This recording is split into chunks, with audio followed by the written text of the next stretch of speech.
So you mentioned about your dream. So what's your dream? My dream, what I build here, what I learn here, is to bring it back to Haiti to help children, like to do what's right, to give them my knowledge and train them.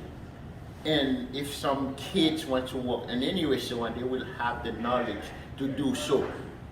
They will have that experience I have, and I'm willing to give it, but no security. I was ready to go. I love my country so much. I went 5 times in 6 months after 45 years. That's what I did. Right. Driving in my country was a dream come true. Take a car and drive it up instead of being on that big bus going down the island. Good.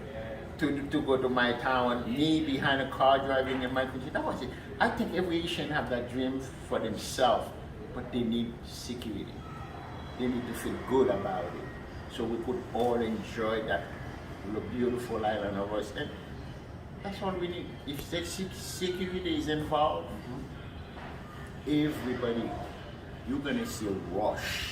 Absolutely right. You're gonna see a hurricane go to Haiti. Every Asian want to do that, but no security. Nobody wants to come. And I would love to see that happen before I die.